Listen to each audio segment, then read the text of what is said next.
မနေ့ကကျမ TikTok မှာဗီဒီယိုတစ်ခုကြည့်လိုက်ရတယ်။အဲ့ဒီဗီဒီယိုထဲမှာဦးစင်းလေးနှစ်ပါးဆုံးခံကြွလာတာကိုအပြိုရွယ်လေးတွေမိန်းကလေးတွေကရေလောင်းကြတယ်။တကြံတွင်ဆိုတော့ပျော်လို့ရေလောင်းကြတာပေါ့လေနော်။ဆိုတော့ဒီဗီဒီယိုကိုကြည့်ပြီးတော့ကျမကကတ်ဆိုင်တာနဲ့ချိတ်ဆက်ပြီးတော့အတွေ့ရအိတ်ကိုရောက်သွားတယ်။ကတ်ဆိုင်တာနဲ့များချိတ်ဆက်နေသလားပေါ့နော်တက်ဆိုင်နေသလားပေါ့ဆိုပြီးတော့ကျမအတွေးရောက်သွားလို့ဒီဗီဒီယိုကိုလုပ်လိုက်ရခြင်းဖြစ်ပါတယ်2019နောက်ပိုင်းကစပြီးတော့ကျမတို့အခုချိန်ကြီးလုံးဝမအေးချမ်းသေးဘူးเนาะ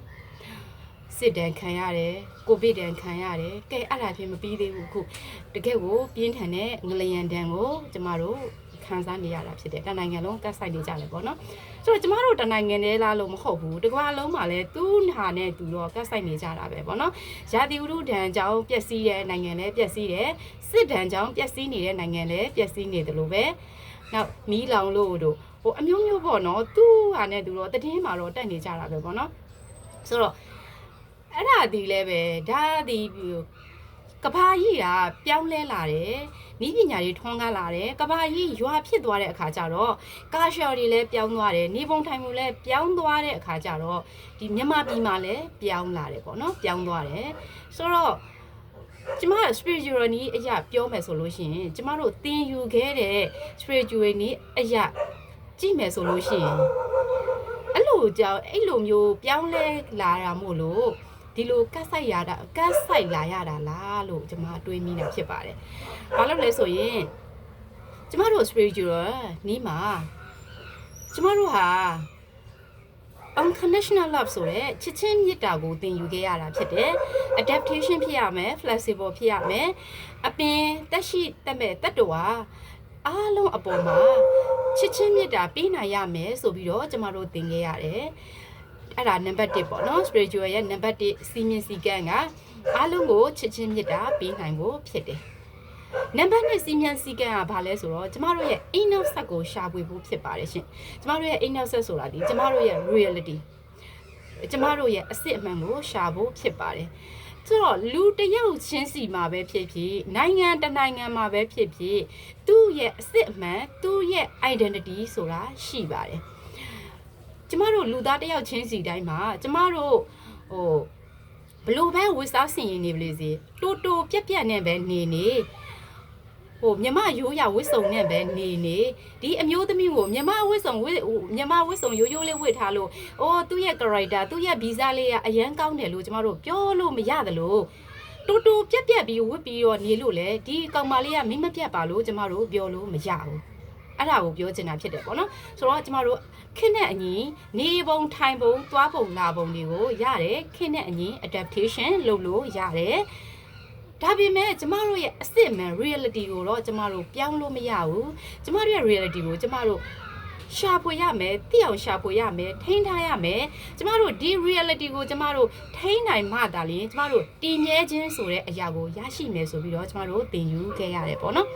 ဆိုတော့အခုကျမတို့မြန်မာပြည်အနေအထားကိုကျမတို့ပြန်ကြည့်ရအောင်ပါနော်ဟိုခေတ်ကကျမတို့ဟိုခေတ်ကဆိုရင်ကျမတို့ငငယ်တုန်းကပေါ့လေကျမအခုအသက်40ကျော်လာပြီဆိုတော့ကျမအဖွားတွေကျမတို့ကိုပုံမြင်ဆန်ဆန်ပြောခဲ့တာမျိုးလည်းရှိတယ်ကျမတို့ငငယ်ကတွေ့ခဲ့တလောက်လဲတွေ့ခဲ့ဘူးတဲ့ကာရှော်တွေကြုံခဲ့ဘူးတဲ့ကာရှော်ယဉ်ကျေးမှုနဲ့လည်းကျမတို့တွေ့ခဲ့ဘူးတယ်ပေါ့လေနော်ဆိုတော့အရင်တုန်းကမြန်မာလူမျိုးတွေဟာဟိုရှစ်ခေတ်ကလေးကမြန်မာလူမျိုးတွေဟာအရှက်ကြောက်တအားကြီးကြတယ်ရိုးသားတယ်ပွင့်လင်းတယ်နောက်တစ်ခါဘာသာတရားအပေါ်မှာထားတဲ့အမြင်တွေဟာအခုပုံစံနဲ့လုံးဝမတူလူကြီးသူမအပေါ်ကိုဆက်ဆံတဲ့ပုံစံတွေလူကြီးသူမအပေါ်ကိုထားတဲ့ချစ်ချင်းမြတ်တာနှလုံးသားတွေဆက်ဆံပုံတွေကလည်းအခုနဲ့လုံးဝဆန့်ကျင်တယ်ပေါ့နော်မတူကြဘူးပေါ့နော်ပြီးတော့ဟိုးခေတ်ကလူတွေကဘာသာတရားကိုမြင်တဲ့အမြင်နဲ့အခုခေတ်ကလူတွေဘာသာတရားကိုအခုခေတ်ဆိုတာအခုလူငယ်တွေပြောတာပေါ့နော်အခု new generation တွေရဲ့မြင်တဲ့အမြင်တွေကတော်တော်လေးကိုကွဲပြားသွားပြီဖြစ်တယ်ပေါ့နော်ဆိုတော့ဟုတ်ကဲ့ကဆိုလို့ရှိရင်လောကီပညာတွေရောလောကုတ္တရာပညာတွေပါအရန်ထူးချွန်တဲ့ wisdom လူတွေ wisdom ဆရာကြီးတွေလည်းအများကြီးပေါ်ထွက်ခဲ့ဘူးတယ်ပေါ့နော်ဆိုတော့ဒီခေတ်မှာတော့အဲ့ဒီပညာရဲ့ခေတ်ကာလပြောင်းလဲလာတာနဲ့အများလူတွေကနီးပညာဘက်ကိုပဲ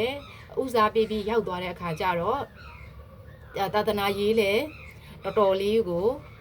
တော်တော်လေးဖြစ်ပြီပေါ့နော်ဆိုတော့အဲ့လိုဝိစတိုလိုင်းတို့ဖက်ကိုလည်းတိတ်မသွားကြတော့ဘူးပေါ့လေနော်သွားကြတော့နီးပညာဘန်းကိုပဲယုံကြည်လာကြတယ်နောက်တစ်ခါလောကီပညာတို့လောကုတ္တရာပညာတို့ဖက်ကိုလည်းတိတ်ပြီးတော့အလေးမထားကြတော့ဘူးပေါ့လေနော်အဲ့လိုဖြစ်လာကြတဲ့အခါကျတော့ပညာရှင်တွေလည်းတဖြည်းဖြည်းနဲ့ရှားပါလာကြပြီဖြစ်တယ်ပေါ့နော်ဆိုတော့ဘာသာရေးအပေါ်မှာယဉ်ကျေးမှုအပေါ်မှာထားတဲ့အမြင်တွေကိုကြည့်မယ်ဆိုရင်မနေ့ကဗီဒီယိုကိုကြည့်ပြီးရင်လည်းသိတယ်ပေါ့နော်သိတာတယ်ပေါ့နော်ဥစဉ်လေးဆုံးခံကြွလာတာကိုမင်းအပြိုလေးတွေရွေဝိုင်းလောက်ကြတယ်ဘေးမှာလူကြီးတွေရှိတယ်အသက်ကြီးတယ်လူကြီးသူမတွေရှိတယ်ဘယ်သူမှဘာမှမပြောကြဘူးပေါ့ဆိုတော့အဖိုးအဖွားတွေရောပြောင်းလဲသွားကြပြီလားပေါ့နော်ဆိုတော့ဟုတ်အဖိုးအဖွားတွေရွေလူကြီးသူမတွေပါပြောင်းလဲသွားပြီဆိုရင်ကျမတို့နှလုံးသားပါကျမတို့ရဟိုး innocent ကိုတောင်မှကျမတို့မရှာဖွေလိုက်ရသေးဘူးကျမတို့ရဲ့ authenticity ကဘာလဲကျမတို့ရဲ့ reality ကဘာလဲဆိုတာတောင်မှတကယ်မသိတော့ဘူးဖြစ်သွားတယ်ဆိုတော့ဒီညမှာပြန်ပြီးတော့ကျမတို့ spiritual နည်းရချိတ်မယ်ဆိုလို့ရှိရင်ကျမတို့ဒီ authenticity ဆိုတဲ့အစစ်အမှန်ကိုရှာဖွေပြီးထိန်းသိမ်းရမှာဖြစ်တယ်ကျမတို့ရဲ့အစစ်အမှန်ကိုကျမတို့မရှိတော့ဘူးမတွေ့တော့ဘဲနဲ့ပျက်စီးမတွေ့တော့ဘဲနဲ့ပျောက်သွားတယ်ဆိုရင်ကျမတို့လည်းပျက်စီးသွားမှာဖြစ်ပါတယ်ပျက်စီးခြင်းကိုရောက်သွားမှာဖြစ်တယ်ပျက်စီးပြီဆိုရင် new beginning တစ်ခုကိုရတော့မှာဖြစ်တယ်ပေါ့နော်ဆိုတော့အခုကျမတို့နိုင်ငံမှာရောပေါ့အဲ့လို new beginning ဆိုတဲ့အသစ်တစ်ဖန်ကိုရရှိဖို့အတွက်တည်ဆုံးခြင်းတွေကြုံနေရတာလားပေါ့နော်ဆိုတော့တော်တော်များများကလည်းဒါကိုကတ်ဆေးတယ်လို့ပြောတယ်ပေါ့နော်လူကြီးသူမတွေကတော့ပြောတယ်ကတ်ဆေးတယ်လို့လည်းပြောတယ်ပေါ့လေဆိုတော့ဒီဟာရောအမှန်တကယ်များကတ်ဆေးတာများဖြစ်နေပြီလားပေါ့ကျမတွေးမိတယ်ပေါ့လေနော်ဆိုတော့ပြန်မှာကျမတို့ပြန်ကြည့်ရမှာဖြစ်ပါတယ်ကျမတို့ရဲ့အစစ်အမှန်ကဘာလဲကျမတို့ရဲ့ reality ကဘာလဲပေါ့နိုင်ငံတကာမှာနီးပညာတွေပြောင်းလဲလာတယ်နေပုံထိုင်မှုလည်းပြောင်းလဲလာတယ်စားတာတောက်တာ lifestyle တွေအကုန်ပြောင်းလဲလာတာနဲ့အများကျမတို့အကုန်လုံးနီးပါအကုန်ပြောင်းလဲလာကြပြီဖြစ်တယ်ပေါ့နော်နေပုံထိုင်ပုံ character တွေပြောင်းလဲလာပြီဖြစ်တယ်ဒါပေမဲ့ကျမတို့ရဲ့ယဉ်ကျေးမှုအမွေအနှစ်ကျမတို့ရဲ့အိတ်ကာရှောမြန်မာဟိတ်ဆိုတဲ့ကာရှာကတော့ကျမတို့မပြောင်းလဲသေးဘူးလို့ထင်ပါတယ်ကျမတို့အမွေအနှစ်တွေကိုထိန်းသိမ်းဖို့ရအတွက်မြန်မာအမျိုးသမီးများနေဆိုတာမျိုးတွေကျင်းပတယ်ဝတ်စုံတွေပြန်ကြတယ်နောက်တစ်ခါအမွေနှစ်ကိုထိန်းသိမ်းဖို့အတွက်ကဘာကတောင်မှ UNESCO အမွေနှစ်ထိန်းသိမ်းရေးဖွဲ့တွေကပတ်စံတွေအကုန်ကြခံပြီးတော့ထောက်ပံ့ကြီးတွေထောက်ပံ့ပေးကြတာထီတောင်လုပ်တယ်ဆိုတာဒီဒါ foreign attractive တခုပေါ့နော် tourist attraction တခုထက်ပိုတယ်လို့ကျွန်မမြင်တယ်ပေါ့လူတစ်ယောက်မှာလူတစ်ယောက်ရဲ့ identity ရှိတယ်လို့မျိုးမြန်မာပြည်ပဲဖြစ်ဖြစ်ဘယ်နိုင်ငံပဲဖြစ်ဖြစ်နိုင်ငံတစ်ခုချင်းစီမှာလည်းသူတို့ရဲ့အမွေအနှစ်ယဉ်ကျေးမှုဆိုတာပျောက်ပြက်လို့မရဘူးပေါ့နော်ဒီယဉ်ကျေးမှုအမွေအနှစ်ဆိုတာဒီဘယ်ကလာလဲဆိုတော့လူတွေရဲ့ mindset ကနေလာတာဖြစ်ပါတယ်နော်လူတွေရဲ့နှလုံးသားကနေလာတာဖြစ်ပါတယ်လူတွေရဲ့ mindset လူတွေရဲ့နှလုံးသားကမှာပျောက်ပြက်သွားပြီအမြင်မှန်နေမရှိတော့ဘူးဘာမှမသိတော့ဘူးကွာပြောချင်တာလူတွေရဲ့နှလုံးသားကဘာအယောင်မှန်းကိုမသိတော့ဘူးဘာမှမသိတော့ဘူးပျောက်ပြက်သွားပြီဆိုလို့ရှိရင်ကျမတို့ရဲ့ဒီ authenticity ဆိုတာလေကျမတို့ရဲ့အစစ်မှန်ဆိုတာလေပျက်စီးတော့မှာဖြစ်ပါတယ်ပျက်စီးပြီဆိုတာ ਨੇ နောက်ထပ် new beginning ဆိုတဲ့အသစ်တစ်ဖန်ကတော့ရလာတော့မှာဖြစ်ပါတယ်ဒါကြောင့်မလို့ကက်ဆေးတယ်လို့ပဲပြော new beginning အသစ်တစ်ဖန်ကိုရရှိလာဖို့ပဲပြောကျမတို့ဒီဒါဒီကံကြီးအကျိုးပေါ့နော်ပြုလုပ်တာကြောင့်ဖြစ်လာတာဖြစ်တာမို့လို့လက်ခံရမှာဖြစ်ပါတယ်နော်ဆိုတော့ဒီနေရာဟာဒီအရာကိုလက်မခံဘူးဆိုလို့ရှိရင်ကျမတို့ပြောင်းလဲရမှာဖြစ်ပါတယ်တယောက်တည်းပြောင်းလဲလို့မရဘူးဒါနိုင်ငံနဲ့ချီတာမဟုတ်လို့နိုင်ငံကသူတယောက်ချင်းစီဒီတာဝန်သိစိတ်နဲ့ပြောင်းလဲမှရမယ်ဖြစ်ပါတယ်နော်ဒီလိုပြောလို့ကျမဒီလိုပြောတာကြောင့်မလို့နေရဘာမို့လို့လဲဆိုပြီးတော့သဘောထားကွဲလဲမှုတွေလည်းရှိကောင်းရှိနိုင်ပါတယ်ကျမကတော့ဘာမှမဟုတ်ပါဘူးကျမရဲ့ကိုယ်ပိုင်အတွေးလေးနဲ့မြင်ပြီးတော့ပြောရုံပဲရှိပါတယ်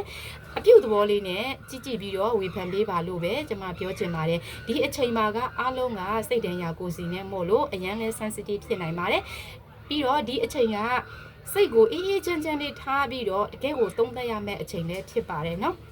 ဒါကြောင့်မလို့ဒေါသစိတ်ကိုရှေ့တန်းမတင်ဘဲနဲ့အပြုတ်သဘောလေးနဲ့ကြည့်ပြီးတော့သုံးသပ်ကြည့်ဖို့ပဲကျမပြောချင်ပါတယ်ရှင်ကျေးဇူးတင်ပါတယ်